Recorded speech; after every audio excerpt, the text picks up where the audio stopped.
Buen día, bienvenidos al segundo día de las jornadas de apertura. En esta oportunidad va a empezar presentando su trabajo Flavia Dutra y se titula El rechazo de la intelectualidad.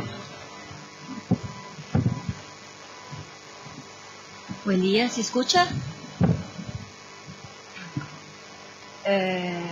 Yo voy a traer las ideas principales del texto. No tendría tiempo para exponerlo todo. Y después de escribirlo cambié el título. No es más ese. Es el rechazo al pensamiento. Yo propongo, la idea que intento trabajar en el texto es la siguiente. Yo propongo que el rechazo al pensamiento sea efecto del establecimiento de la acción como un paradigma, junto a la edificación de las mitologías en el siglo XIX. Este rechazo tiene en el discurso amo su vehículo y como resultado la sociedad del desempeño, el giro naturalista y la foraclusión del sujeto. Estas son las ideas que voy a trabajar. Hay citas en el texto sobre la denuncia del rechazo de Alfredo Edelstein, de Liberá, Byung-Chul Han.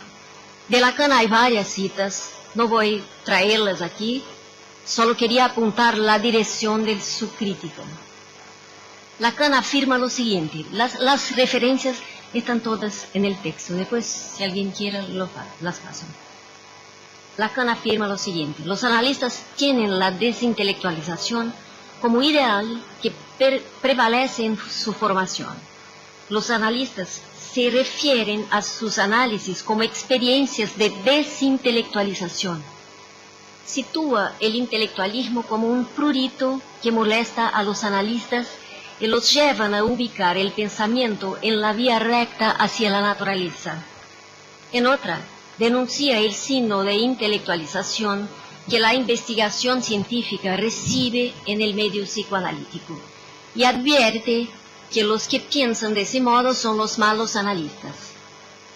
¿Cómo se estableció el campo en el cual ese rechazo ocurrió? La identificación del pensamiento al ser, consagrada por el cogito cartesiano, está arraigada a nuestro modo de pensar.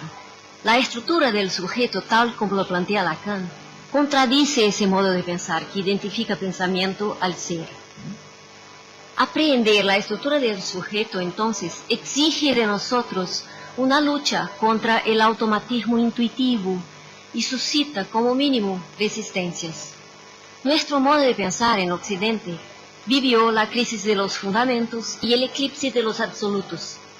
Según Poiré, el cosmos finito y jerárquicamente ordenado, regido por Dios, del pensamiento antiguo y medieval, fue reemplazado por un universo infinito y homogéneo. La pérdida de los absolutos, Dios y las cosmologías finitas, así como su nostalgia, engendraron las narrativas mitológicas del siglo XIX. Haré algunas consideraciones acerca del pensamiento propiamente para desarrollar una cuestión subsiguiente sobre cuál es el pensamiento que es objeto del rechazo. ¿En qué consiste la potencia de pensar y la facultad de pensar en la lectura que Agamben hace de Aristóteles, que se distingue de la lectura que comúnmente es hecha por los modernos? Hay dos formas de potencia, la potencia positiva, que es la potencia de hacer algo, y la potencia negativa, que es la potencia de no hacer. El pensamiento tiene en su fundamento una potencia negativa. La potencia para Aristóteles significa también posibilidad y está ligada al acto.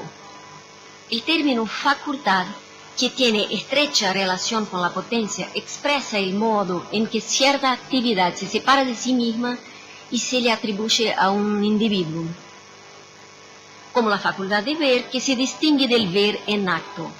La facultad es algo que atestigua la presencia de lo que falta al acto. Es decir, por ejemplo, en el acto de ver falta el no ver.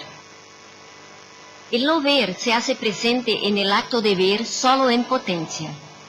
La potencia se define entonces por la posibilidad de su no ejercicio. ¿tá? Yo puedo no ver lo que es diferente de yo no puedo ver. La potencia se articula a la privación. La privación es la forma de negación de la potencia. Y el acto se articula a la presencia de la potencia. Todo el poder de acción del hombre es un poder de no acción. Todo pensar es un poder de no pensar. Para Agamben, potente es el que acoge y deja venir el no ser. La potencia de no pasar al acto, no es lo que entendemos comúnmente por impotencia, que sería la ausencia de toda potencia. Cuando el pensamiento puede pasar al acto, él permanece todavía de cierta manera en potencia y puede pensar a sí mismo. Tenemos así que el pensamiento puede pensar a sí mismo con la condición de conservar la potencia del no pensar. Si solamente tuviéramos la potencia de pensar algo, la reflexión sería imposible, porque la potencia positiva, el exceso de positividad, permite tan solo seguir pensando. La posibilidad de reflexión requiere el tiempo de concluir, que solo sucede mediante la preservación de la potencia negativa. Veamos algunas formas de concebir al pensamiento. Primero, para un platónico se podría decir que es el alma que piensa. La verdad, que es divina, está alojada en el interior del alma, que piensa en conformidad con las ideas de Dios. La verdad no está en las cosas, sino en las ideas que son divinas. Segundo, para un aristotélico, aunque el hombre cambie, el mundo en sí no cambia. Por eso la verdad de las cosas reside en las cosas mismas, en la naturaleza. El mundo para un aristotélico no es un reflejo de Dios, sino que consiste en una naturaleza o en un conjunto jerarquizado y bien ordenado de naturalezas. La génesis del pensamiento para un aristotélico está en la percepción sensible. Tercero, para Averroes, el carácter no individual, no personal del pensamiento implica en una negación, la negación de la inmortalidad. Para el averroísta, quien piensa no soy yo, ni mi alma. Es el intelecto agente impersonal y común a todos que piensa dentro de mí. Cuarto, George Steiner asocia el pensamiento a una tristeza. Esta idea lleva un ruido de fondo que es bíblico, la pérdida de una felicidad inocente como castigo al ilícito de la adquisición de conocimiento. Así que el pensamiento cargaría un legado de culpa. Quinto, para liberar el pensamiento es un asunto del lugar. Es el punto, él lo define como un punto, es el punto donde se unifican el lugar donde se está, aquel donde se viene y para aquel donde se va. Para Lacan, eso está en el seminario 20, clase 11, el hombre piensa con un instrumento. El instrumento que el hombre utiliza para pensar es el pensamiento de Aristóteles. Nosotros pensamos con el pensamiento de Aristóteles. Lacan encuentra en la física cuántica un modelo de pensamiento no instrumental, no aristotélico.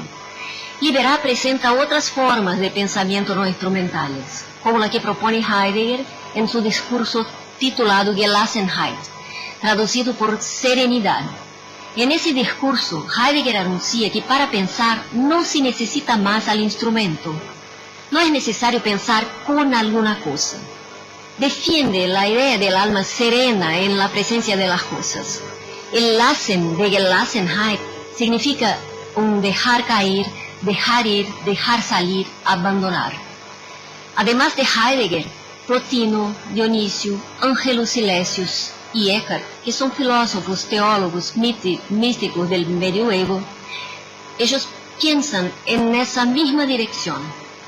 Abandona todo es un lema de Plotino, que también lo toma Eckhart. La ley del pensamiento, según Eckhart, es una ley de intercambio. Quien sale de sí mismo libera un lugar para Dios en su espacio interior. Se trata de una superación del espacio mental aristotélico hacia un pensamiento sin sujeto, un punto en el espacio-tiempo no lineal. El abandono implica un pensamiento en acto. pensamiento que no piensa más con alguna cosa. ¿No es eso lo que podría describir el eso piensa de Lacan? Un pensamiento en acto, un pensamiento que no piensa con un instrumento. El pensamiento como onda en el cual se deshace la idea de progresión de pasado, presente y futuro. Que eso piense en emisión de otredad postula un pensamiento desapropiado, en el que sujeto y otro están en una interioridad recíproca, en una involucración mutua, y en que del pensar se concluye que haya pensamiento y no ser. Es evidente que en la lectura que Agamben hace de Aristóteles acerca del pensamiento, así como en Platón, Averroes, Steiner, Liberá y Lacan, su fundamento negativo, lo que lleva a pensar lo siguiente: el objeto del rechazo recae sobre el pensamiento, pero quizá no sea el pensamiento mismo el rechazado, sino su negatividad inalienable. El paradigma de la acción. En el final de la Edad Media se opera una sustitución del teocentrismo medieval por el punto de vista de lo humano, según Coiré. Eso implica la sustitución de la salvación por la acción en la modernidad. Como Dios murió, no tengo más garantías de la eternidad de mi alma. La salvación entonces pierde el sentido. Tengo que apostarlo todo en esa vida misma, tengo que hacerme aquí. Yo propongo llamar este cambio de la salvación para la acción del paradigma de la acción. La significación del término intelectual en la Edad Media se relacionaba con la virtud, con el conocimiento y el placer. El paradigma de la acción opera un cambio en esta significación. El pensamiento se opone a la acción justamente porque se asocia a la pasividad, y la pasividad es un vicio muy mal visto en un mundo en que cabe a cada uno hacerse. El paradigma de la acción establece una sustitución de la correlación entre ser y pensamiento a una correlación entre ser y acción. Este cambio se hace notar en la ecuación fundamental del quiasma de la agencia, descrita por Alain de Liberá, que define una equivalencia entre los términos sujeto, que es igual a agencia, que es igual a yo. Desde que al hombre incumbió hacerse, la acción sustituyó al pensamiento. Se podría incluso pensar en una otra formulación del cogito, del pienso, luego soy, al actúo, luego soy. La persona es definida como protagonista de una acción. La acción mayor consistía en hacerse a sí misma. El self-made man es obra del sistema de pensamiento forjado por el paradigma de la acción. Una palabra acerca de la sociedad del desempeño. Byung-Chul Han, que es un filósofo coreano ya bastante occidentalizado, es profesor de la Universidad de Berlín, describe a la sociedad posmoderna del trabajo como aquella sometida al imperativo del desempeño, característico de un mundo que se volvió pobre en negatividad, un mundo dominado por un exceso de positividad. La sociedad del desempeño redunda en cansancio, el cansancio de hacer y de poder. La tan propagada potencia en la sociedad del desempeño es en realidad impotencia. ¿Por qué? Bajo el dominio del paradigma de la acción no se puede no actuar. El pensamiento que le resta a este hombre de la acción es el pensamiento positivo, redundante y sustancializado. El pensar positivamente es una acción y sí equivale a la impotencia del pensamiento, porque no tiene la potencia de no pensar. Dudar, reflexionar, concluir quedan así impedidos. El discurso amo es el vehículo del paradigma de la acción. Este discurso que genera ser repele al pensamiento en la medida en que impone una positividad compulsoria. El paradigma de la acción es transmitido por el sea imperativo de ese discurso, ser de un cuerpo que actúa. Sobre las mitologías, la decadencia de la teología y del papel desempeñado por los sistemas religiosos formales dejan un vacío suplido por las mitologías del siglo XIX. que funcionan como credos sustitutivos. Steiner, en La Vía de Popper, presenta al psicoanálisis freudiano y al marxismo como mitologías, porque estas teorías parecen explicar todo. Su estudio parece tener el efecto de una conversión o de una revelación intelectual, de una nueva verdad abriendo los ojos de los recién iniciados. Además de la pretensión a la totalidad, las mitologías tienen como características un genio fundador que lega textos canónicos, ortodoxia contra las herejías, metáforas, gestos y símbolos cruciales, y quién sabe un dialecto. Sobre el giro naturalista. Este giro se define a sí mismo como un retorno, preconiza la idea de un mundo como unidad natural. Para un naturalista, los modelos abstractos funcionan como enunciados que pueden tener coherencia interna, pero pasan a lo largo del mundo. Hay un repudio de la epistemología popperiana. Lo que se presenta como nuevo en este giro es la propuesta de un programa de naturalización de la filosofía de la ciencia. El giro tiene por compromisos centrales la reconexión de la filosofía con las ciencias por la vía de la biología y el uso de la información empírica a la que se llama práctica científica real. Existe un combate a la autonomía de la filosofía de la ciencia y una discusión sobre su sustitución por la psicología cognitiva. Algunos prevén incluso su destierro. Ahora fíjense, vean qué irónico. El naturalismo propone como fuente más fructífera el estudio de la práctica científica real. Adelaida Ambrogi, que es una autora y organizadora de este libro llamado El Giro Naturalista, en su artículo, ella se sorprende con el hecho de que esta fuente se haya reducido al uso de la información, recursos y modelos. Ahora bien, si no se reencuentra ahí lo que intentaron expulsar justamente, las conjeturas y las hipótesis. Podríamos preguntarnos si el progreso científico y tecnológico no contraría el rechazo al pensamiento. ¿Cómo puede haber rechazo si hay progreso científico y tecnológico? En la dirección que planteaba Mariano ayer, este progreso científico y la evolución tecnológica son instrumentos ciegos, no son por sí mismos productores de mundos. Productor de mundo es el pensamiento. Es esta justamente una de las ideas más fuertemente combatidas por el naturalismo.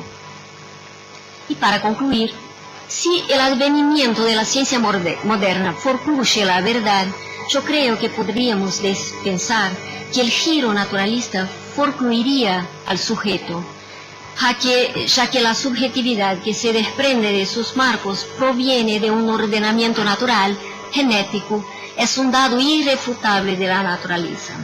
El sujeto sujetado al acontecimiento, como lo propone Badiou, o el sujeto que emerge entre los significantes, como lo propone Lacan, es excluido por el dictum del paradigma de la acción y por el naturalismo. Lo que es abjurado en el pensamiento es su dimensión de negatividad. Esta que se ubica, como lo plantea Lacan en el Seminario 14, esta que se ubica en la intersección del cogito, donde se inscribe el luego, donde se localiza el no ser. Podemos concluir que este rechazo al pensamiento se dirige al no ser, es un rechazo al no ser. Una vez que eso piensa, sin ser.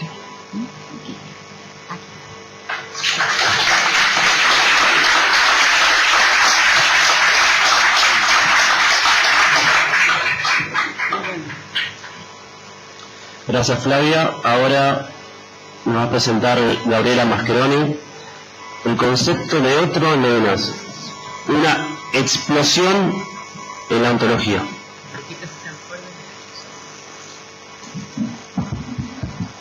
Hola, buenos días, ¿qué tal? Bueno, les traigo un recorte pequeño de un autor muy interesante que me pareció que podía hacer un aporte para pensar nuestra posición como analistas, la dirección de la cura. Por supuesto, él no se dedica a la clínica, pero sí piensa acerca del sufrimiento. ¿Se escucha ahí? Cuando Lacan propone la antifilosofía como una de las disciplinas que forma el analista, sin duda está ligada a la crítica que hace Juli a la filosofía occidental, en tanto dice que llama filosofía a todo aquello que tiende a mascarar el carácter radical y la función originante de esa pérdida de la relación del sujeto al significante, ¿no?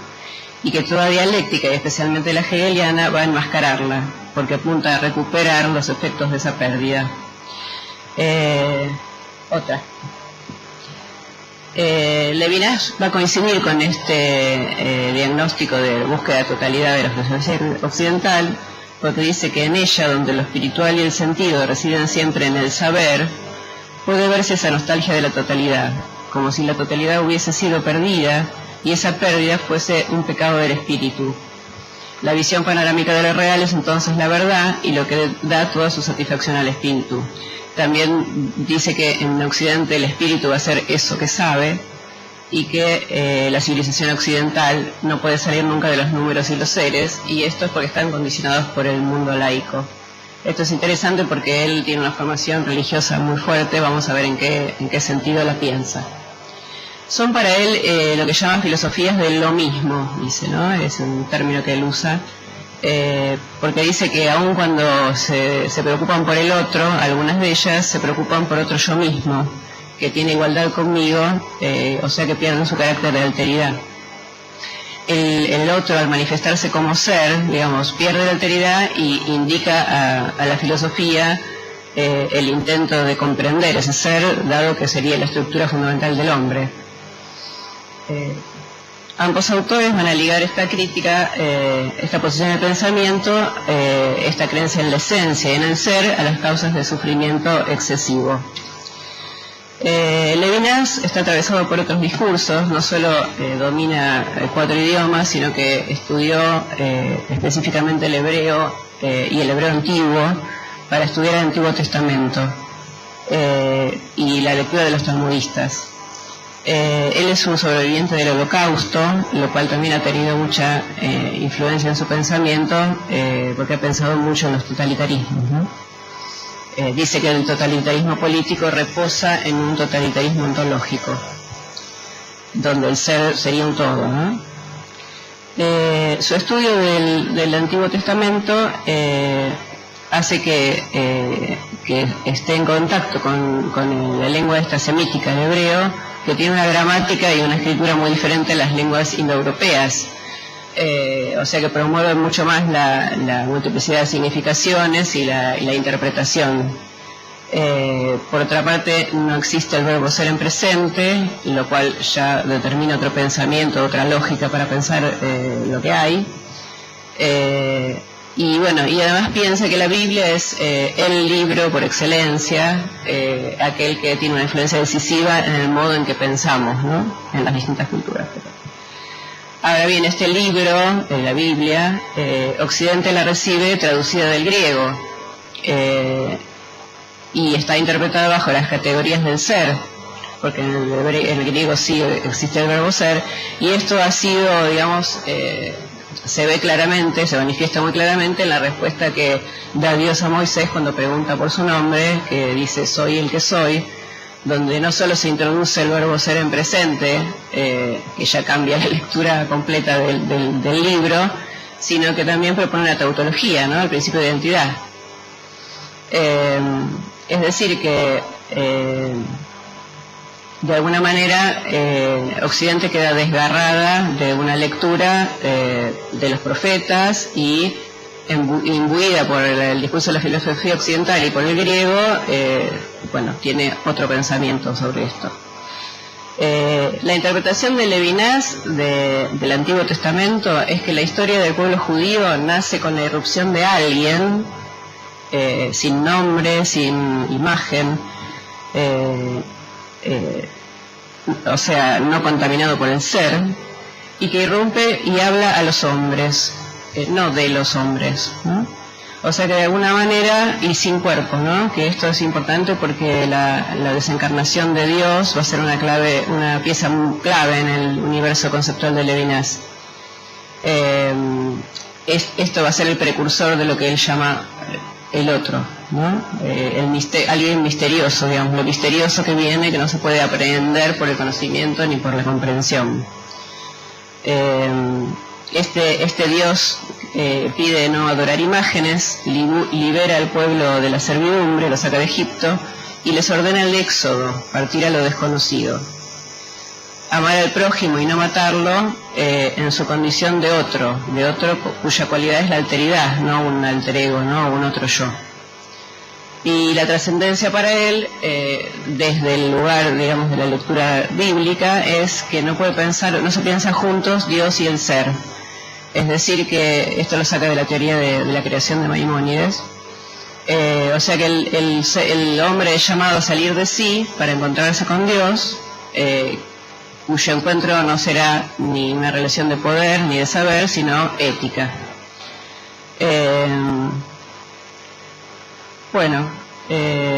Es decir que el hombre ya acá lo que se ve es que está afectado de algo que viene hacia él, no que él va a buscar, ¿no? Y está afectado por algo que lo excede, por algo que lo conmina y lo afecta en su ser. Vamos a ver.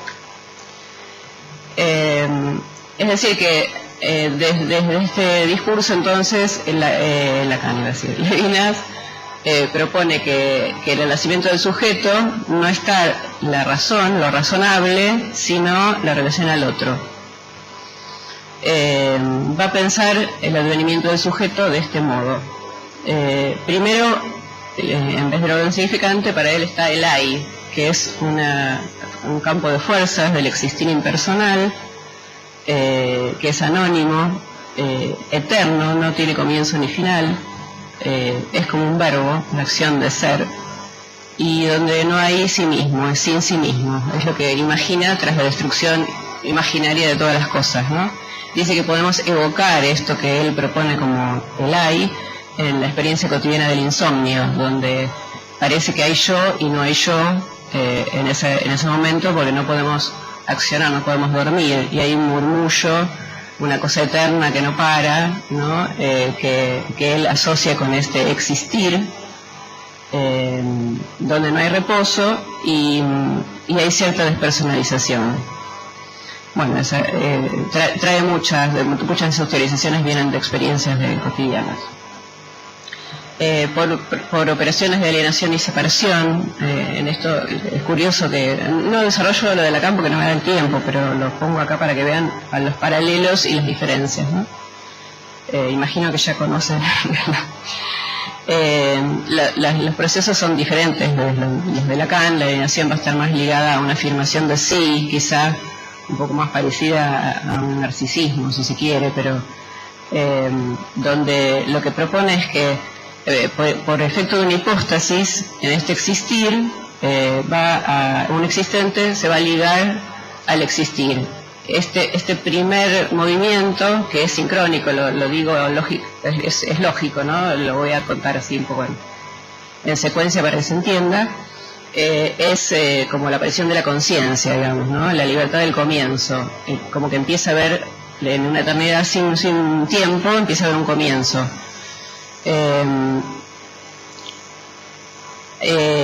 Pero para que haya existente y por lo tanto existencia, porque no hay existencia sin existente, tiene que salir de sí y volver, o sea, la acción propia de la identidad. Y en este movimiento deja, digamos, por fuera el intervalo que hay entre la salida y la entrada, que es lo que él va a llamar el intervalo en el ser, que va a ser la entrada a lo otro, ¿no? Pues,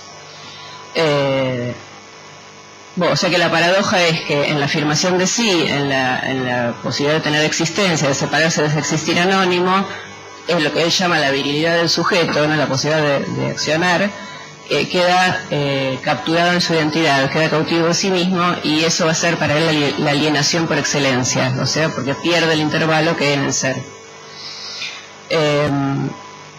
hasta ahora hay ausencia de tiempo. Este presente es ausencia de tiempo, el sujeto se constituye como evanescente porque anida entre el existir y el existente, pero una vez que queda cautivo de su entidad, queda aferrado al ser, y dice que es el primer amo, es el sí mismo, y queda esclavo, o sea que la servidumbre le pone el sí mismo y no el otro.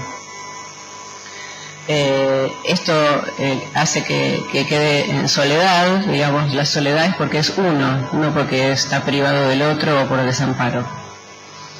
Es por esto que empieza la inquietud es porque no coincide consigo mismo, y porque ese yo activo del comienzo queda, digamos, un poco afectado por la pasividad del sí mismo, y también por el acusativo del sé, porque él dice que no somos, sino que nos somos, ¿no? En el hecho de existir se participa, dice él. O sea que la libertad del comienzo queda como, en este sí mismo queda como el límite de su libertad. La inquietud entonces, él propone la apertura, o sea, hacer del intervalo la posibilidad de salida.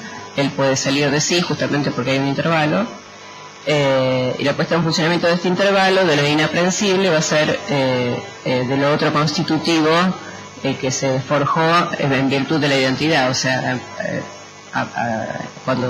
cuando forjó la identidad, nace lo otro al mismo tiempo, ¿no? Lo que queda por fuera. O sea que el otro va a rescatar al sujeto y va a dar sentido. Esto después lo voy a desarrollar un poquito más. Él propone que solo un ser separado puede recibir el impacto de la alteridad. Separación en este sentido, ¿no? Separarse, digamos, de la existencia como aquella que nos pesa, porque estamos solamente pensando en eso, en ser. Pero por otro lado somos inseparables de ese otro porque nuestra relación es constitutiva. Para ambos autores, en el advenimiento del sujeto, a pesar de sus diferencias, hay un resto o intervalo que hace que el sujeto no sea uno, que no haya identidad completa. Es decir, que Levinas piensa que el mismo, que es el que llama el mismo a esa identidad, digamos, que se contiene en sí, por virtud de su identidad, la idea del infinito, la alteridad. El infinito cobra valor en la relación porque es constituyente del ser y no derivativo. Piensa cada uno como el otro del otro, afirmando su exterioridad radical, la imposibilidad de aprehenderlo. Exterioridad radical en este sentido, pero es interior a la vez, ¿no? O sea, que si existe el mismo y el otro, no hay totalidad. Bueno, el diagnóstico del sufrimiento, por lo que ya anuncié, es el amarre al ser en ambos autores, la búsqueda de la totalidad, del rechazo al otro o a la diferencia, la búsqueda de identidad, la creencia en la identidad, ¿no?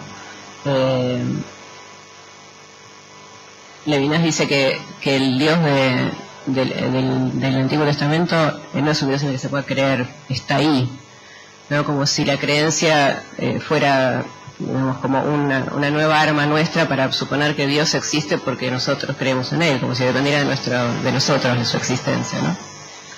Un inter es por la esencia, subrayando la interioridad respecto del pensamiento del ser, que esto significa, y que no hay reposo, ya dije por qué, ¿no? Bueno, o sea que lo que cuesta es separarse de esa existencia, y dice que en el dolor, en el sufrimiento, en el esfuerzo se nota este peso de la existencia y el no poder separarse de ese ser, y donde mejor se nota es en el sufrimiento físico, donde sentimos que estamos acorralados, ¿no? Nos duele la muela y somos ese dolor de muela, qué sé yo.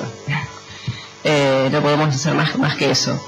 Y después hace una reflexión sobre la muerte, que podría ser el límite de esa imposibilidad de romper con el peso de la existencia, y piensa que si bien es un otro, un incognoscible, algo que no podemos aprehender porque está por fuera, es la alteridad por excelencia, podemos decir, es sin embargo la muerte de la subjetividad, con lo cual ser o no ser dejan en el sinsentido y en el nihilismo, ¿no?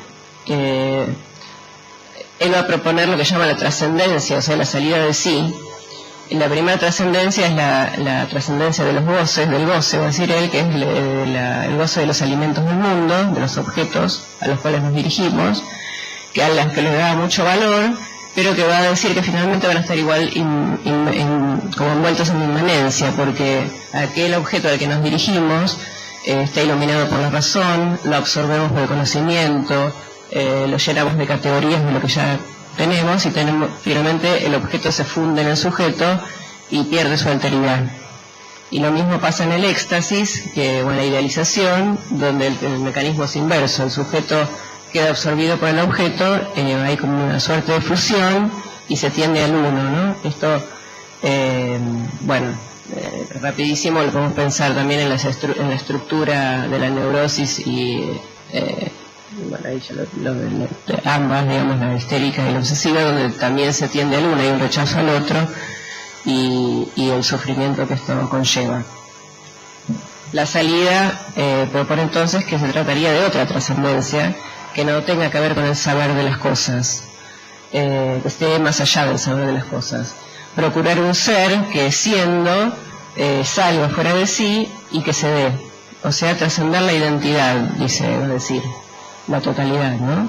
Esto es la relación al otro que no es otro yo mismo, vuelvo a decir, y que es lo otro, y el otro encarnado, que el otro encarnado porta en sí la alteridad, dice él, ¿no? Que se presenta como, dice que cuando el otro nos afecta, es porque se presenta con un rostro. La figura del rostro es la que porta la huella del infinito, de esto inaprehensible, que no es abordable por el conocimiento ni la comprensión. La relación al otro es la relación al porvenir, al misterio, y se presenta como un imperativo porque frente a ese que nos afecta no podemos no responder, podemos negarlo, rechazarlo, pero nunca no oírlo, ¿no? Podemos matarlo. Él dice que frente a una persona que se presenta, un otro, un pensamiento, lo que sea, que se presenta y nos afecta, podemos o matarlo o hablarle, ¿no? Matarlo con todo lo que eso involucra, ¿no? No asesinarlo, porque podría ser también. La otra. O sea, Levinas dice que en la comprensión clásica la idea de trascendencia se contradice. El sujeto que trasciende se transporta en su trascendencia, no se trasciende. Si en lugar de reducirse a un cambio de propiedades, de clima o de nivel, la trascendencia comprometiera la identidad misma del sujeto, asistiríamos a la muerte de la sustancia. Va a decir también, esto lo traigo porque tiene puntos de contacto con Lacan, que la relación de alteridad por excelencia, ¿pasa a vosotros? Es la relación erótica, que es para él la relación a lo femenino. No se reduce a una diferencia lógica o numérica, la cual distingue cualquier individuo de cualquier otro. Lo otro es otro modo que ser, lo que altera el ser, ¿no? Lo que no encaja en la idea, y esta es la relación donde él más lo nota. Dice que en el eros no hay conocimiento, no hay posesión ni fusión. El yo del sujeto está puesto en su virilidad, en esta posibilidad de salir al encuentro del otro, del objeto, digamos. Y lo femenino es lo de por sí otro, lo que ya dijimos varias veces, que no podemos aprender, y que la alteridad es de algún modo su naturaleza. Es una relación que se sustrae a la luz, que se retira de su misterio en relación al porvenir.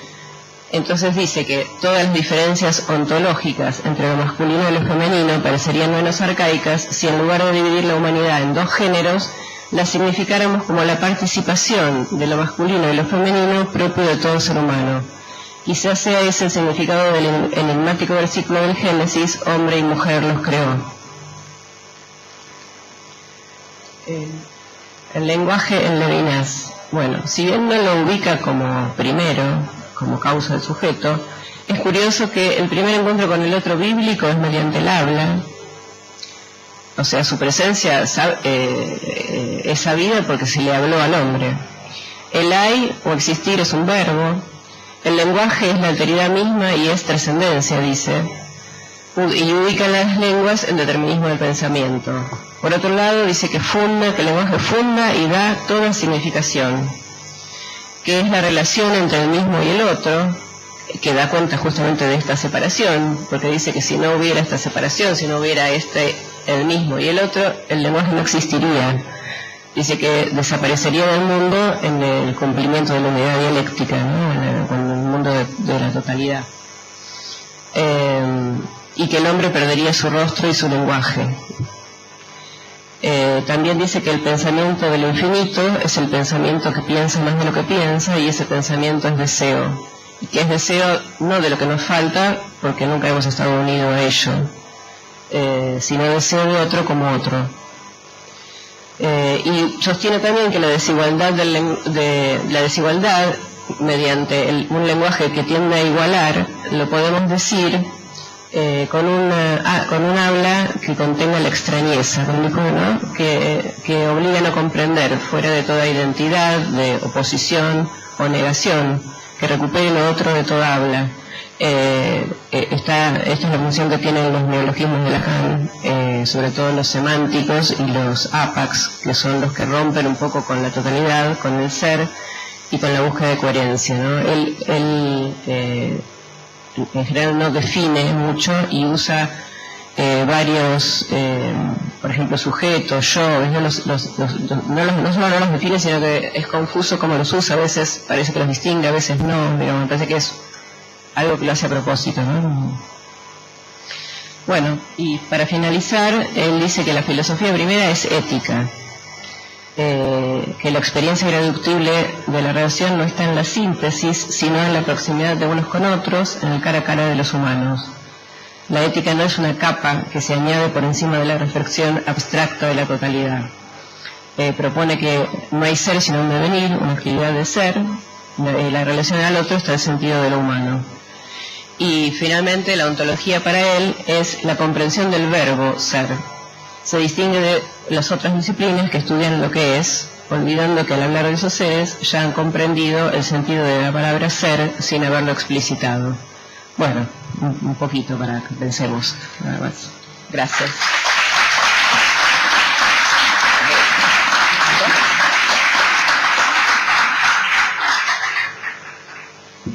Gracias, Gabriela. Ahora Diego González nos va a presentar su trabajo, donde se pregunta: la mala fe en Lacan, niveles de sospecho.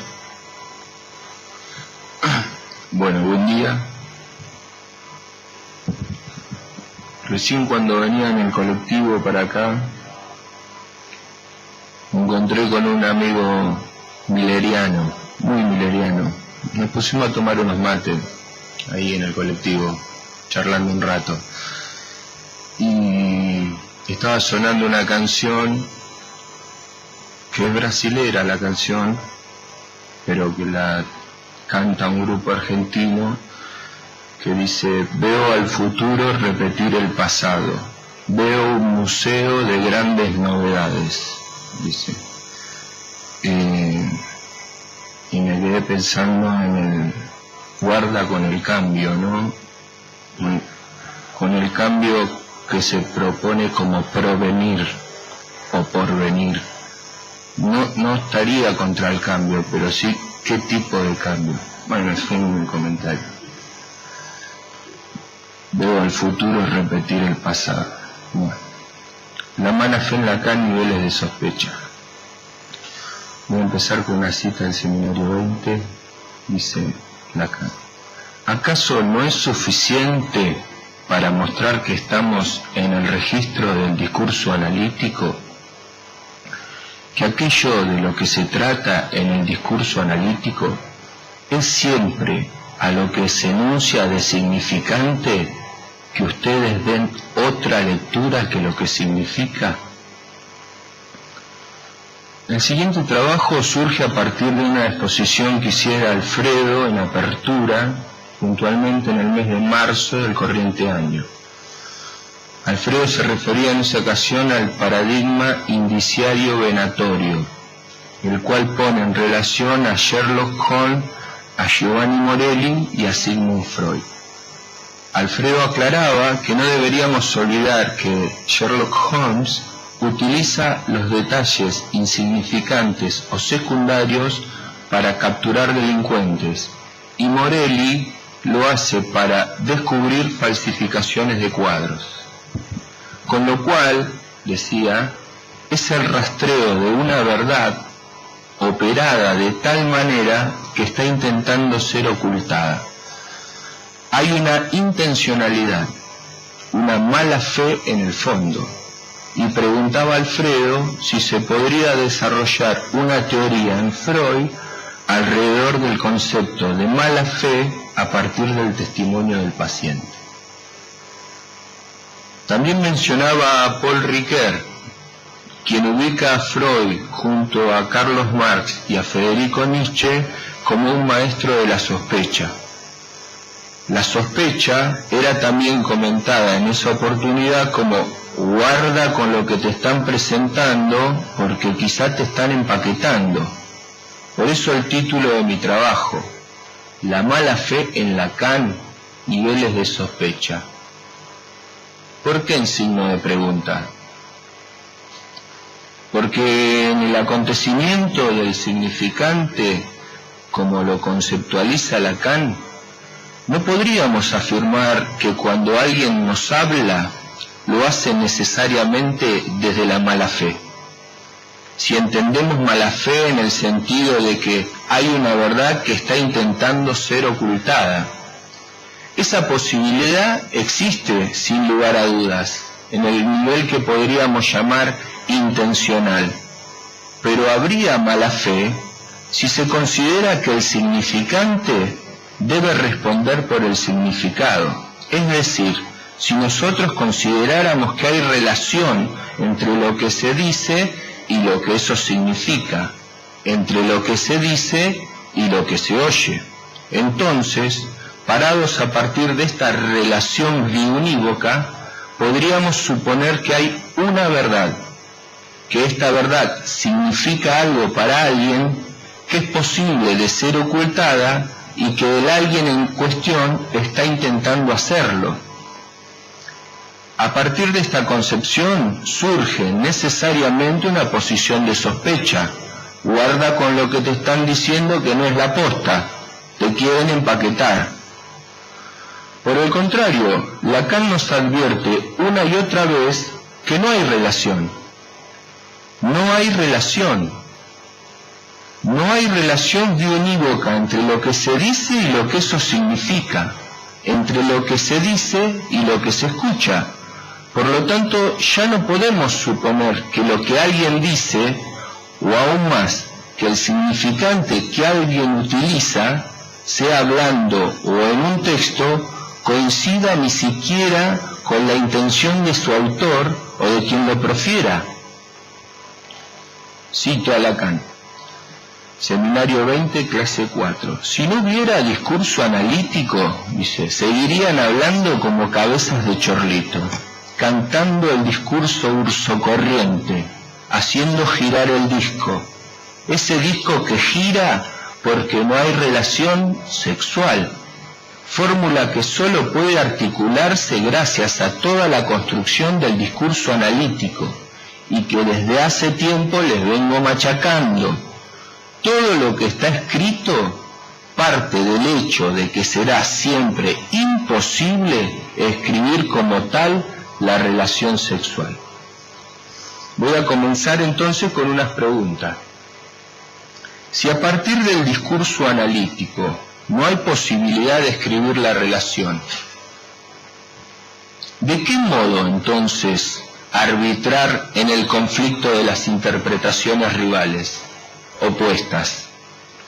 ¿Cómo establecer que lo que alguien nos dice, nos lo dice desde la buena fe? Si esta buena fe, a partir de que no hay relación, se vuelve tan nebulosa aún para quien quisiera sostenerla. ¿Puede acaso la ontología disfrazarse de antiontología? Cito a Lacan. Voy a decir, es mi función. Voy a decirlo una vez más porque me repito. Voy a decir una vez más lo que es de mí decir y que se enuncia. No hay metalenguaje. Es un problema que no haya metalenguaje. Es más, es la puerta que abre a la problemática que estoy intentando plantear. ¿Por qué? Porque si hubiera metalenguaje, podríamos llegar a saber con certeza lo que alguien alguna vez quiso decir. Y ese es el punto problemático, que no lo hay. No hay metalenguaje, no hay relación. Entonces, ¿qué quiere decir cuando alguien o yo mismo digo, dice Lacan?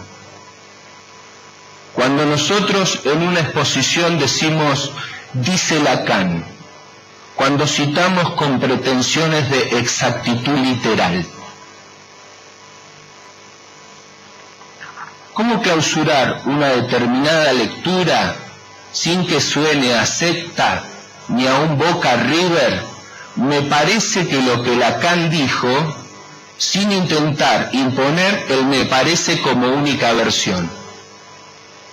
Porque nadie se atrevería a decir, a elevar su voz, sin que desafinara profundamente en esta polifonía, yo sé lo que Lacan dijo.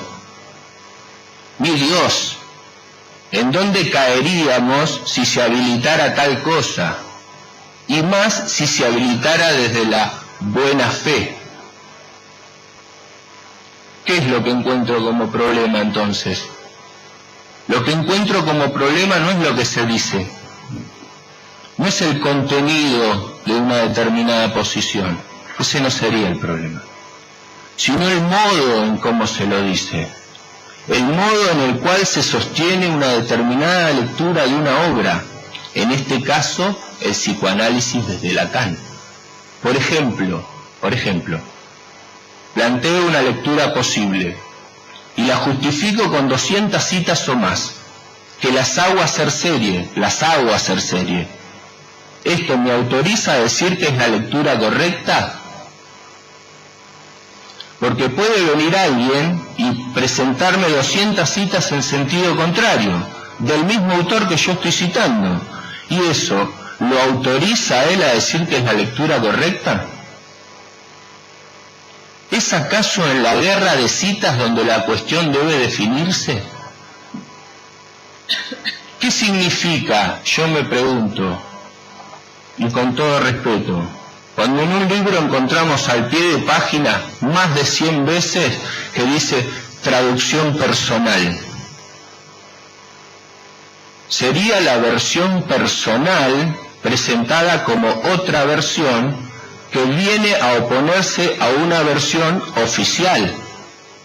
Pero esto habilita para decir que ahora esta es la versión o una versión más. La mayoría, por no decir todos, al leer la obra de Lacan, al leer la extensa e intrincada obra del psiquiatra francés, hacemos recortes, seleccionamos y recortamos a discreción. Utilizamos el texto de una manera que nos sirva también a los fines que estamos intentando exponer, y dejamos de lado aquello que no coincide. ¿Quién no lo ha hecho? El que esté libre de pecado que tire la primera piedra, decía un tal Nazareno, cuando los rabinos o sacerdotes, dueños de la palabra de Dios, dueños de la correcta interpretación de la palabra en ese momento, estaban juzgando a la prostituta de la cual ellos mismos se servían. El conocimiento textual, ¿acaso no está subordinado también al problema ontológico? Si lo que el parletre, el habla en ser, sostiene, ¿no es acaso un ser en tanto que ser del malentendido? Quizá no solo sea hablan ser, sino malentendido hablan ser, o hablan malentendido ser, porque el decir hace ser, pero el ser en tanto de malentendido, el aturdido que dice, el atolondradicho, el parletre, como definición del ser, no en sí, sino en tanto que hablante es. ¿Qué le sucede entonces a una epistemología de la interpretación cuando es sostenida por una ontología del malentendido. Produce vergüenza sostenerla como versión única, vergüenzontología. El malentendido, por lo tanto, no sería un añadido, no sería un modo voluntario de hablar, de elegir decir o no decir, sino más bien un modo ineliminable del no ser del significante, el modo de no ser del ser que existe por el hablar, al malentender, al atolondradecir. Pero al proponer todo esto, también Lacan propone la pretensión de la exactitud literal, propone el matema, y a su vez la manipulación inagotable del corte y de la unión de las letras en la creación neológica, la inversión del sentido de todas las viejas palabras. Estos son algunos de los recursos utilizados por el maestro francés. Son los artificios, los artilugios con los cuales él presentaba su argumentación, seducía a su audiencia, porque de algo sí podemos estar seguros, que cuando Lacan decía volvamos a Freud porque lo que Freud quiso decir, nunca era lo que quiso decir Freud, sino lo que Lacan le hacía decir, y decía al manipular el nombre de Freud, hasta que en algún momento lo dice claramente, apártate de ahí para que yo me instale. Otros escritos, Yo y el síntoma. Tengo derecho a sonreír, dice Lacan, pues no será en un medio donde la doctrina es abiertamente materia de negociaciones, donde temeré ofuscar a nadie formulando que el error de buena fe es entre todos el más imperdonable. El error de buena fe es el más imperdonable, eso está en La ciencia y la verdad. ¿Por qué el error de buena fe es el más imperdonable? Porque no hay alma bella entre nosotros, inocente, con la única intención de sacar a luz lo que Lacan quiso decir y enseñarlo. Hay que decirlo, el rey está desnudo.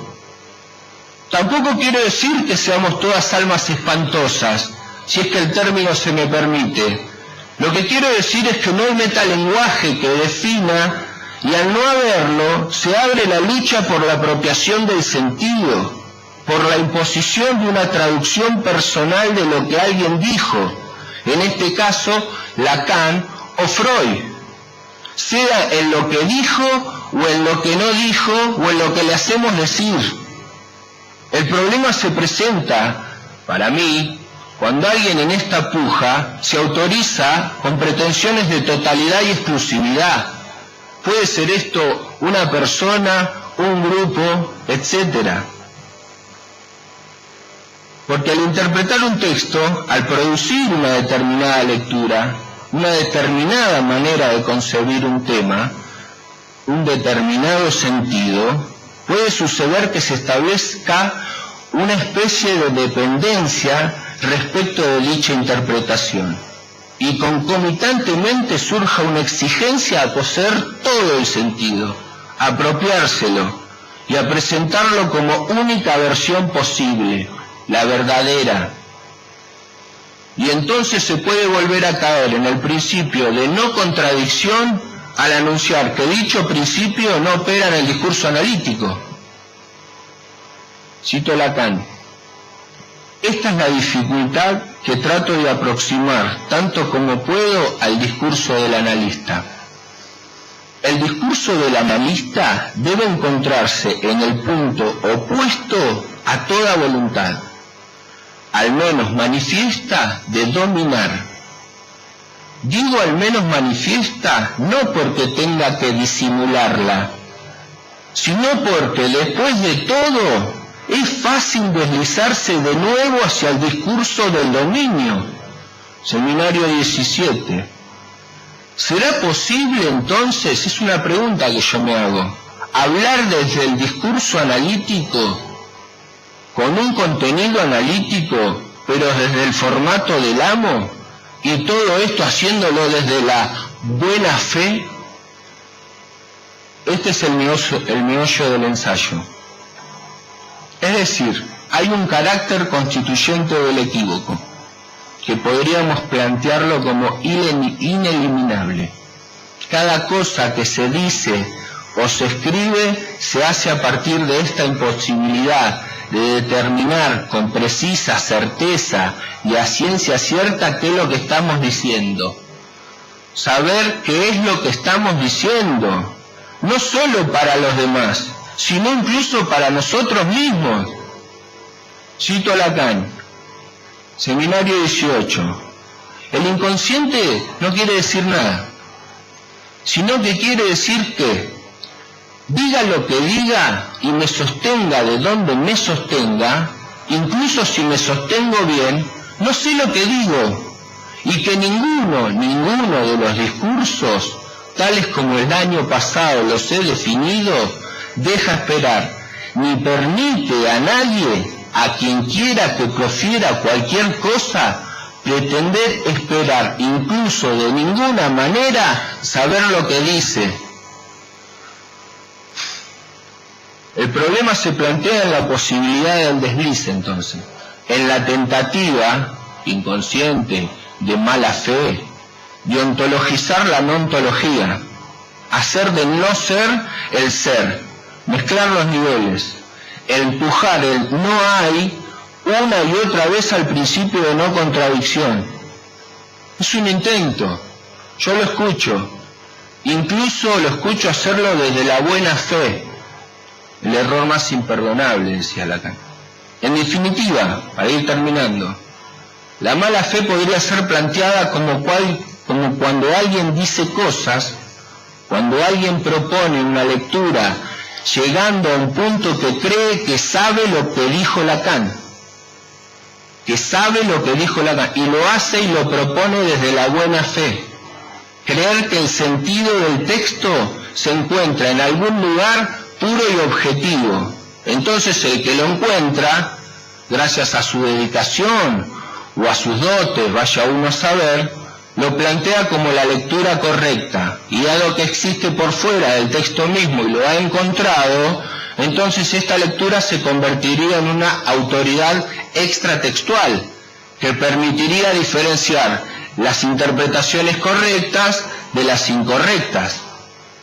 Esta maniobra supone que el sentido del texto coincide con la intención de su autor, y que el lector debe reproducir a la letra lo que el autor dijo, tipo loro, recurriendo al diccionario muchas veces como fuente y punto de apoyo. ¿Volver a la fuente? Esta pretensión de cerrar el sentido de un texto no deja de ser vana e irreal, dado que no hay el sentido. Al leer un texto, por ejemplo, ¿dónde encontramos lo que dijo Lacan? ¿Dónde lo encontramos? ¿En qué parte de todo? ¿Dónde está? Está claro que no lo encontramos, sino que lo producimos. Nosotros producimos lo que Lacan dijo. ¿A partir de qué? De lo que Lacan dijo. Lacan tiene que desaparecer como autor. Si hay un Lacan, hay otro Lacan. Y en esta división puede haber muchos Lacan, muchas traducciones personales, tantas lecturas, tantas como lectores del texto.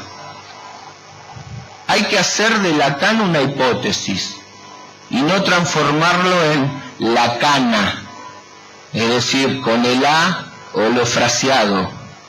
Cuidado que viene Lacana, perseguidora de posiciones disidentes. En fin, no podemos establecer un tribunal que denuncie maniobras de mala fe o de buena fe, pero no podemos, por principio no podemos. La sospecha deja de ser tal cuando advertimos que no hay ni uno que sepa lo que dice, y el que se postule como sabiéndolo, solito se habrá deslizado de un discurso a otro. Cada uno está maniobrando la letra, permanentemente, manipulándola, haciéndole decir cosas. La mala fe en Lacan, al igual que la buena fe, no tiene ningún sentido. No hay tampoco niveles de sospecha. Hay sí lecturas y escrituras posibles, tentativas de decir algo a partir de la imposibilidad de hacerlo. Disculpen, pero ya no sé ni lo que estoy tratando de decir. Muchas gracias.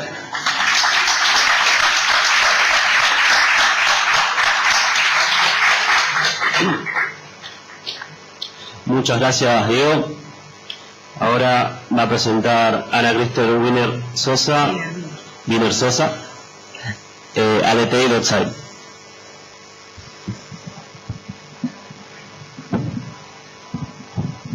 ¿Se puede?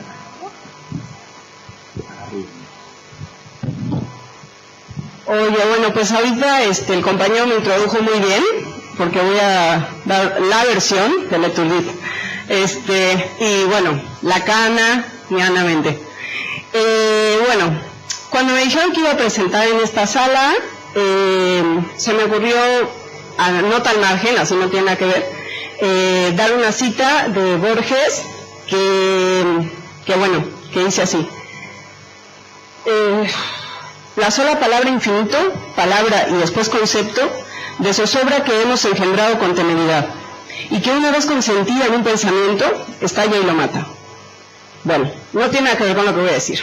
En fin, lo que voy a presentar hoy es una lectura, como dije, la lectura, de algo que hace Lacan en Leturdit, que es que presenta dos cortes, ¿no? Estos dos cortes se dan en simultáneo y están ahí. El primero es el de hasta arriba, es una banda bipartita de Moebius, que no es banda de Moebius porque tiene dos caras, que es la misma que está al costado, que como pueden ver tiene dos caras. Las dos de hasta arriba, digamos, es el corte que Lacan llama el corte de la interpretación. Y dice, la interpretación es apofántica. Ahora voy con eso, ¿no? Pero para que se ubiquen, después voy a presentar en un segundo momento, que en realidad son todos al mismo tiempo, ese corte, esa banda, la que está arriba en azul y azul marino, ubicada de tal manera, escribe la banda de Moebius, que es el agujero que está ahí, ¿no? Bueno, al mismo tiempo se propone un corte, que es que es la banda de Moebius, que corta este disco produciendo la A esfera o cross cap. Ok. Bueno, entonces, porque claro, algunos me preguntaban ayer qué carajo quiere decir lo que puse en mi ponencia, ¿no? Que es Aletheia Doxai, y de dónde la saqué. Ahora vamos a llegar. Bueno, entonces, el primer tiempo es, luego por tiempos para ordenarme. Entonces, lo primero es que Lacan propone que la estructura de la neurosis, todo en Leturdit, es el toro. Y les leo una cita. Un toro es la estructura de la neurosis, en tanto el deseo puede, por la repetición indefinidamente enumerable de la demanda, cerrarse en dos vueltas. Estas dos vueltas vamos a decir que son las vueltas de la interpretación. Ok. Al menos con esta condición, sigue la cita, decide la contrabanda del sujeto. Se decide la contrabanda del sujeto, en el decir que se llama interpretación. Les recuerdo que Lacan en Leturdit lo primero que dice es, el decir queda olvidado tras lo dicho en lo que se escucha, entiende, pesca, oye, hay distintas traducciones, ¿no? Bueno, les voy a proponer que este decir que se olvida tras lo dicho es la banda de Moebius, y eso es el sujeto. Que lo dicho tiene que ver con la verdad, con la dimensión de la verdad, y que eso dicho no es medio dicho, sino porque existe un decir. El decir y el dicho solo son, están separados. A ver, el decir es del registro de lo real, ¿sí? Y el dicho tiene que ver con la dimensión de la verdad. Pero este dicho no es medio dicho, sino porque le existe un decir. Este decir va a estar estatuido por la interpretación que es apofántica. Lo apofántico se dice de los juicios asertivos, los hace una proposición, y lo asertivo atañe a lo existente y a lo inexistente. Voy a decir, o la lectura que hoy les propongo, es que eso que se establece como existente a partir de lo apofántico de la interpretación es la causa del deseo. Ahora se los explico. Bueno, entonces teníamos esta cuestión que Lacan propone que el toro es la estructura de la neurosis, y ahí va a decir que la interpretación, que es la doble vuelta, hace existir, bueno, ya incluso les he mandado cuestiones sobre la existencia, es una cosa que me interesa, pero ahí, fíjense que muy interesante cómo presenta Lacan la existencia, porque la presenta a partir de algo que realmente no se puede ubicar más que en el nivel de lo que se forma por el agujero, ¿no? Que es este triangulito, el de este lado, no sé si lo ven. Bueno, o sea, es el agujero que se forma ahí, y bueno, qué bueno. A ver, ahí.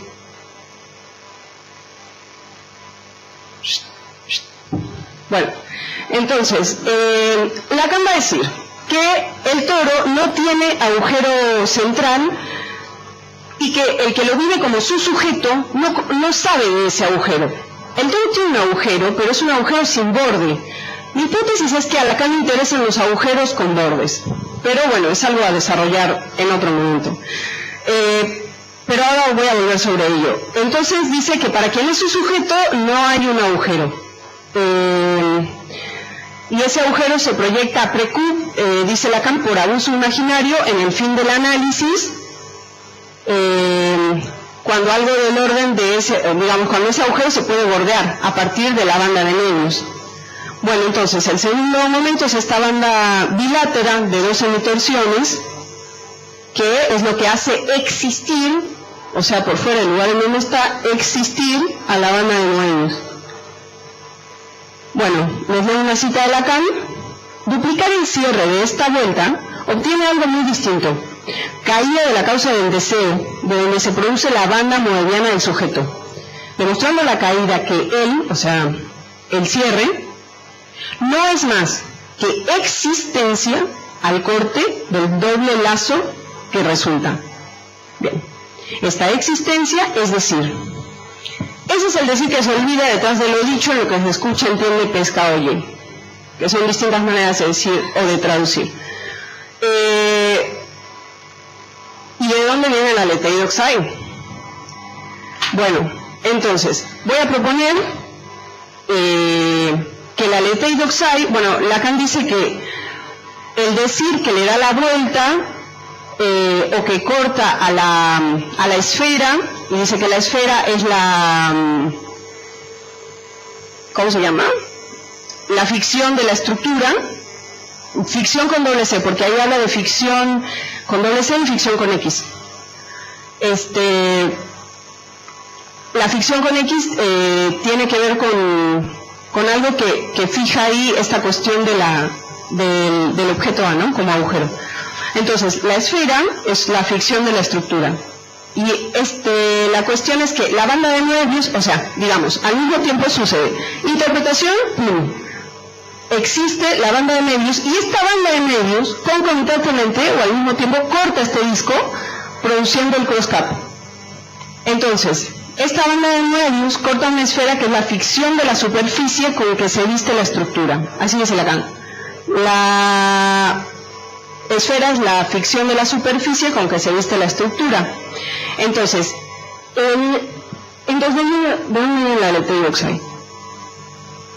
Del acto del corte de la banda de Moebius sobre el disco. Ese acto del corte de la banda constituye la leteidoxai como real. ¿Les leo una cita?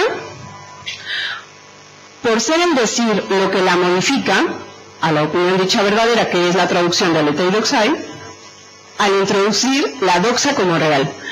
Y ahora sí, bueno, una cosita más sobre ello. Entonces Lacan va a proponer el fin del análisis del todo neurótico, siendo el momento en que el objeto A, que es recortado por la cinta de Moebius, cae, y que cae, se proyecta por abuso imaginario, dice Lacan, a precup en el agujero central del toro. Es decir, que el agujero se escribe a partir del borde que instaura la banda moebiana. Bueno, y ahora vamos con la leteidoxai. Como les dije, propongo que esta leteidoxai es el corte, así como el sujeto es este corte, que existe, digamos, el sujeto es esta banda de Moebius, que existe, a partir del agujero, de tal modo, este corte es el acto que instaura la leteidoxai. Bueno, yo no sé griego, quiero decirles, pero bueno, seguí el texto ustedes saben que Lacan recurre al Menón, y yo fui al Menón, porque soy muy obediente, y lo seguí en griego, y encontré esta bella palabra que es aletei doxai, que es opinión dicha verdadera. Lacan habla de doxa nada más, no dice aletei doxai, pero cuando Sócrates, les cuento rápidamente de qué se trata más o menos el diálogo. El diálogo se trata sobre Menón, sobre cómo Menón increpa a Sócrates para preguntarle si la virtud, porque a Menón le interesa la virtud porque es, digamos, la destreza con la que se gobierna. Para Sócrates la virtud va a ser frónesis. Pero bueno, la frónesis es otro tema. Entonces, no importa eso. El diálogo se trata sobre cómo Menón increpa a Sócrates para que le diga si la virtud es enseñable o no es enseñable. Sócrates, después de mucho discurrir, le dice, bueno, ¿sabes qué? O sea, no es enseñable. ¿Por qué? Porque lo enseñable tiene que ver con el conocimiento. Y lo que se enseña corresponde al conocimiento. Y esta cuestión, digamos, la virtud, solo se puede saber mediante una demostración. Entonces ahí es cuando le llama al esclavo y le demuestra, no le enseña, cómo hay un saber que tiene que ver con la opinión dicha verdadera. Esta opinión dicha verdadera, ¿cómo se sabe? Si no es a partir del conocimiento. Hay algo muy interesante en esta cuestión, porque cuando Platón escribe el Menón, todavía no había establecido como tal el topos uranos, o sea, el mundo de las ideas. Entonces plantea la opinión dicha verdadera como algo que, se tiene aletei doxai, o sea, se tiene opinión dicha verdadera de lo que no se tiene eidos, de lo que no se tiene idea. Entonces, al no establecer una disparidad entre el mundo de las ideas y el mundo sensible, permite pensar las cosas de otra manera. O sea, no todo es idea, hay algo que no es idea y tiene que ver con la aletei doxai. Entonces, ¿cómo aprender algo que nos enseña? ¿No? Bueno, ahorita les voy a comentar cómo aprender algo que nos enseña. No sin antes decirles que Lacan lo que va a agregar a esto en L'Étude es que no tiene que ver tanto el olvido, sino más bien lo que existe. Ahora van a entender por qué se los digo. Entonces, le demuestra, digamos, esta cuestión y dice, se puede tener una opinión dicha verdadera y eso tiene que ver con la reminiscencia. ¿Pero la reminiscencia de qué? Bueno, la cuestión es esa, se debe recordar algo que se tuvo. ¿Qué es lo que se recuerda? ¿No? Si ahí todavía no estaba la cuestión de la idea, ¿qué se recuerda?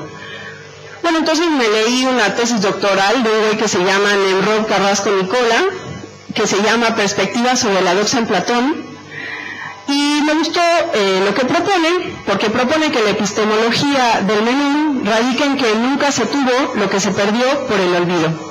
O sea, que hay un presupuesto, lo único que existe es el presupuesto de la posesión de la pérdida, ¿no? Entonces dice, esto se presenta mediante una paradoja, porque entonces, dice Carrasco, la experiencia crucial de lo que debe aprender este joven tesalio, que es Menón, es la experiencia crucial de perder lo que nunca se tuvo. El olvido precede a lo perdido. Entonces, la aletei doxai, podríamos decir, como conclusión, es el saber sobre el olvido de lo que nunca se tuvo.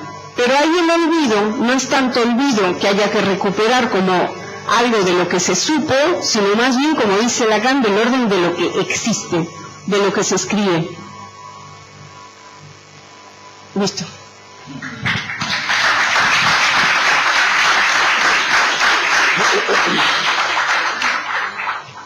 Bueno, gracias Ana.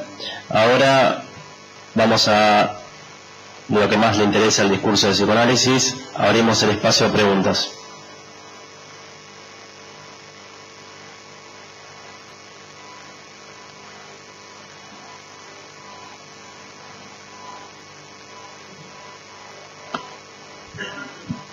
Bueno, muchas gracias, muy interesantes. Y se ve que bien elaborados los argumentos, un placer la voluntad de diálogo de las ponencias, es decir, no es un discurso que se habla a sí mismo en una jerga inentendible, sino que todos, me parece, están tratando de decir algo de lo que no es poco hoy en nuestro medio. Me da la impresión de que había un hilo que conectaba, me parece, las ponencias y que que obviamente tiene que ver con lo que yo vengo trabajando, que es la relación entre saber y verdad. Respecto de la presentación de Flavia, la pregunta que se me hacía, bueno, que vos apelabas a la postmodernidad, ¿sí? Era si este paradigma de la acción, ¿sí?, tanto como el giro naturalista, no son acaso la consecuencia de lo que Lacan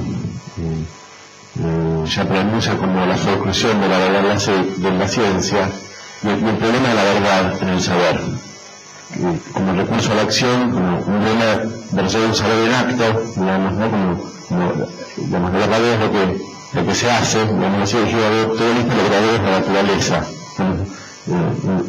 Articulado o comencé a pensar lo que Flavia como consecuencias del problema de la verdad en el saber, ¿sí? Y en ese sentido, a lo mismo me parece que en algún punto apelaba Diego, ¿sí?, en su crítica, me parece, a la postulación de un saber, ¿sí?, en un autor, porque eso como cosa me parece que el problema al que se termina siguiendo tu argumento es que no hay saber, no se puede sostener ningún saber.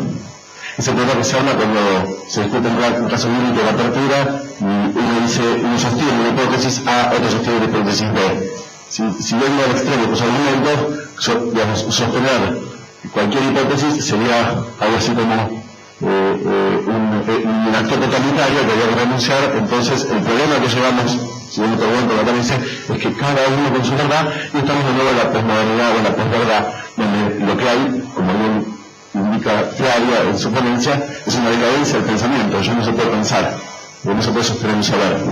Me parece que una cosa es la cita de autoridad, Lacan dice, ¿sí?, y otra cosa es, ¿sí?, sostener que hay un saber ahí, que no se puede acceder al autor.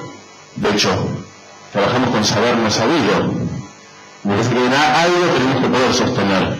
Entonces lo que argumento es, digamos, llegar a un punto en el que no se tiene que sostener nada, pero sería totalitario. Entonces, dos analistas hablando respecto a un caso clínico, ¿sí?, tenemos que declinar la discusión, porque entonces cada uno con su verdad, porque sería totalitario proponer que hay una mejor lectura que otra. Yo creo que el problema de lo que se te escapa, me parece bien por el momento, es que, digamos, me parece lo que la Lacan introduce con la apelación a la estructura. O sea, hay un saber estructurado que incluso excede quien lo enuncia, ¿sí?, lo cual sí se puede dar cuenta. Y efectivamente podría ser por la vía del matema, ¿sí?, que de alguna manera se puede salir del problema de la discusión de saberes, ¿sí?, por la vía, ¿sí?, de la estructura que sostiene un decir o un saber, ¿sí? En ambos casos me parece,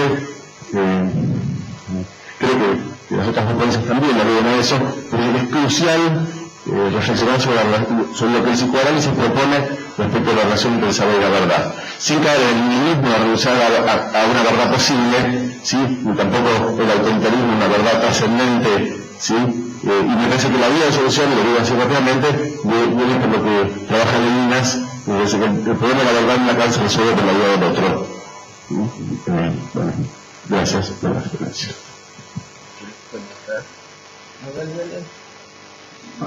Sí, yo creo que, Martín, eso puede ser pensado de esta manera, ¿no? Justamente el paso de la salvación hacia la acción se da en la queda de la Edad Media, la caída de la Edad Media para la modernidad. Eso es lo mismo. Yo aprendo mucho en la apertura, con Alfredo, con vos, con Félix, con Mónica, con todos los que van exponiendo, digamos. Sí se puede sostener, no es que no se pueda, porque si no planteamos en términos binarios, ¿se puede o no se puede? Parcialmente se puede sostener. Uno hace una apuesta y la sostiene sabiendo que es parcial, digamos. Por eso yo decía, no importa el contenido de lo que se dice, sino el modo en cómo se sostiene lo que se dice. Porque si lo planteas en términos de Boca River, los lacanianos son todos unos pelotudos, ¿entendés? Ahí donde falla, digamos, sí se puede sostener. No digo que caigamos totalmente en una posmodernidad donde nada se sostiene. Ahí está la apuesta, el acto, digamos, podríamos decir, de alguien que enuncia y sostiene parcialmente, no con pretensiones de totalidad y exclusividad, sabiendo que está proponiendo una lectura posible, pero es una lectura posible, no es la lectura. En ese sentido, sí, claro, hay una apuesta, discutamos ideas, pero sabiendo que ni vos ni yo la tenemos lunga, digamos, ¿entendés? Siempre algo, y no sé, hay un punto en donde, bueno, lo que hoy se sostiene como más verdadero, quizá dentro de unos años se relea y se diga, quizá no era tan así. Lo que yo pienso es no en el contenido, sino en el modo en que es presentado. Eso es lo que es. Hola, ¿qué tal? Bueno, gracias por las presentaciones. Acotando a lo que decía Martín, que estoy de acuerdo con él, me parece que se podría decir que no hay saber de autor. Y listo, yo estoy de acuerdo en que hay saber y que hay estructuras, pero bueno. Mi pregunta para Flavia es ese rechazo del pensamiento. Lacan lo aisló como una característica estructural, incluso del lenguaje, ¿no? En su o no soy o no pienso. ¿Es conveniente plantear un corte histórico cuando hay algo en la estructura que ya lo predispone y podríamos incluso localizar rechazo del pensamiento que amarre al ser, un ser de Dios, un ser de la tierra, los diversos amarres que postula Deleuze en el Anteedipo, como que habría amarres distintos, pero siempre hay una propensión a ese amarre, tal vez. No sé si es tan conveniente plantear el corte histórico como si la humanidad cambió, si tal vez cambiaron las localizaciones o aquello que en la estructura está dispuesto. La pregunta para Gabriela sería, en la deriva o en el devenir, si es esto lo que plantea Lacan, no hay cierto riesgo de lo que se suele llamar como manía o depresión, como afectos del no ser. Bueno, si es esa la salida por el no ser que propone Lacan, me llamó la atención que planteara las dos estructuras, planteara la neurosis nomás, ¿no? Y están ahí en las sombras otras problemáticas. Y le preguntaría a Ana, ¿cómo pensás esto del abuso imaginario? No creo. ¿Qué te imaginas? ¿Qué es eso? Gracias. Bueno, no sé si es conveniente, pero se puede pensarlo, ¿no? Y hay que hacerlo desde algún lugar, ¿no? Yo lo hice desde ahí, ¿sí? Desde un punto de vista histórico, ¿sí?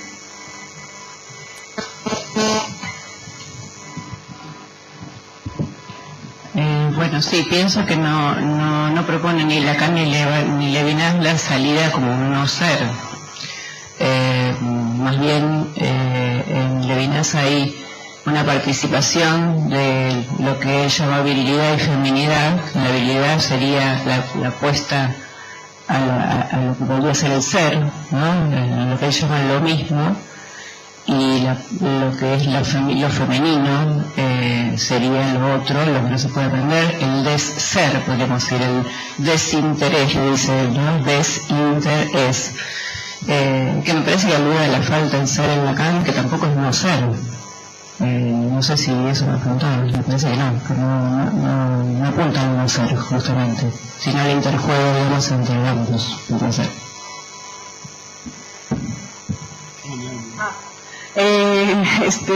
Bueno, es que el abuso es es que no es imaginario, ¿se entiende? O sea, ahí uno ya no se lo puede imaginar de alguna manera. El abuso imaginario apunta a que ese agujero que no tiene borde, se le escriba un borde. Me parece que es mi hipótesis, que en análisis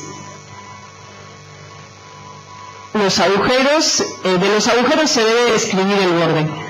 Y este borde que se escribe, dice Lacan, a precup se proyectaría, ¿no? A partir de la banda de Möbius, que es lo que corta a un disco, y eso se proyecta a precup en el toro, ¿no? Entonces ahí el abuso imaginario es que eso quizás no se puede imaginar, pero que entonces ese agujero, que no tiene borde, tendría un borde. ¿No ubicás en el abuso imaginario algo de la letra? Por supuesto, tío. La letra es el borde del agujero.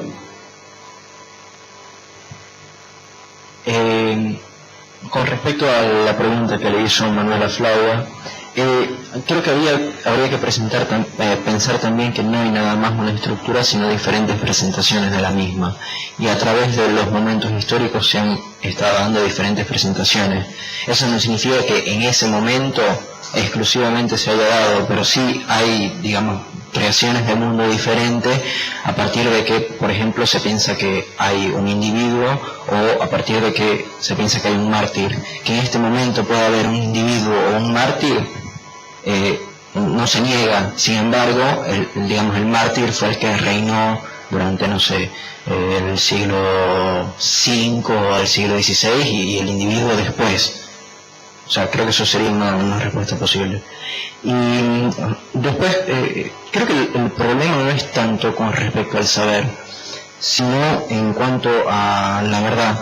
Especialmente si se piensa el psicoanálisis como lo que dijo Lacan. O sea, creo que hay que establecer la diferencia entre si estamos haciendo análisis literario, es decir, análisis de los textos de Lacan, o si estamos intentando hacer cierta formalización del psicoanálisis, con la cual Lacan nos pudiera quizás ayudar. Pero creo que son dos registros diferentes. Si vamos a empezarnos a discutir sobre quién entiende el verdadero Lacan, va a haber un problema muy grande, justamente por lo que tú estás diciendo, Diego. Para mí no es justamente decir que no se puede decir lo que Lacan dijo, porque Lacan dijo, abro el libro y te digo lo que Lacan dijo. Ese no es el problema. El problema es después qué quiso decir Lacan con eso. Con el primer problema, obviamente, tienes el problema del pájaro que estabas diciendo. O sea, que lo único que uno hace es repetir. Si vas a leer algo ahí, si vas a interpretar algo de lo que dijo Lacan, vas a caer obviamente en ese problema. Sin embargo, capaz el problema no sea ni siquiera decir cuál es el verdadero Lacan, o qué fue lo que verdaderamente Lacan dijo. Es decir, puede haber un Lacan, otro Lacan, otro Lacan, otro Lacan, sino más bien definir un campo, que por ejemplo pudiera ser el campo del significante o el campo del gozo, con ciertos elementos que después se pudieran poner a trabajar uno con el otro, y que además tenemos la suerte de que hubo alguien ya muy inteligente antes de que nosotros que lo intentó pensar, que a veces se equivocó muchísimas veces, y hay cosas respecto de sus equívocos que se pueden decir. Sin embargo, me parece que, bueno, yo por lo menos encuentro en Lacan algunas ayudas para intentar pensar esto que yo estoy intentando decir que es el psicoanálisis, pero es a partir de la definición del campo que yo hago, que después tomo, por ejemplo, lo que dice Lacan, pero no porque Lacan lo haya dicho como autor, entonces por eso es verdad, sino que lo que yo estoy formulando es un psicoanálisis entre otros posibles, y Lacan, encuentro que Lacan ahí me puede ayudar. Sí, lo que yo trataba de decir, porque si hubiera metalenguaje podríamos llegar a saber con certeza lo que alguien alguna vez quiso decir, no lo que dijo. Igual para mí el problema se plantea también con lo que dijo, ¿no? Si te pones con lupa no encontrás lo que dijo, o sea, lo tenés que de alguna manera producir, porque vos podés que leas un texto y la mitad pase de largo como colectivo lleno, y lo vuelvas a leer dentro de 10 años y te diga un montón de cosas que en la primera lectura no te la había dicho. Entonces, ¿cuándo te lo dijo? ¿Cuando lo leíste la primera o la segunda? ¿Y cuándo vos lo leíste? ¿Entendés lo que te digo? Sí, pero no es lo mismo que Lacan lo haya dicho. No estás entrando dentro de esas categorías. ¿Cómo? No estás incluyendo dentro de tu argumento lo que Lacan dijo. Para vos no lo dijo, porque pasó como colectivo lleno, entonces no entró. Entonces para vos no lo dijo todavía. No importa, en algún momento quizá te diga otra cosa, pero ¿en qué momento? ¿A dónde lo encontrás? ¿A dónde? ¿En qué parte? ¿Entendés? Tenés que darle cierto movimiento que se lo das vos de alguna. Esa es la postura. La gente que está escuchando esto en audio en vivo pide que quien habla, que el público habla, se presente, si puede ser, un pedido del exterior. Bueno, Mariano, para Flavia es la pregunta. Porque trajiste esa conferencia de Heidegger, Serenidad, y a mí me quedó, después de la misa de ayer, planteaba una pregunta, porque Heidegger, respecto de la cuestión del pensamiento y la acción, ¿no? Porque Heidegger dice que los congresos de filosofía tienen grandes convocatorias, se produce, se escribe, ¿no? Con lo cual no parece haber un decrecimiento en la producción de ideas o de pensamiento. Sin embargo, lo que él dice ahí es que hay dos modos de pensar. Y uno es el pensar de la ciencia, ¿no? de la producción de saber, del cual él hace la crítica, y otro es lo que él llama el pensar esencial, ¿no? El pensar que él propone, ¿no? Esto en el texto que se llama ¿Qué significa pensar? Bueno, quería saber si tenías alguna idea respecto de esa cuestión, o si habías pensado algo acerca de eso. No específicamente, lo mencioné porque es uno de los ejemplos que Deliberá propone de pensamientos no aristotélicos. Lacan es uno, pero él no menciona Lacan, menciona Heidegger, específicamente esta conferencia donde habla de este modo de pensar que se aproxima de Plotino, abandonar, dejar caer, el pensamiento libre, el pensamiento como un acto. ¿Sí? Y si se aproxima de esos filósofos teólogos místicos del medioevo, que proponen un pensamiento en esta dirección, que son modos de pensar no aristotélicos, no instrumentales. Es un ejemplo de eso. Bueno, muchas gracias a todos por las preguntas. Los esperamos a las 13 horas para la conferencia de Alfredo Beste.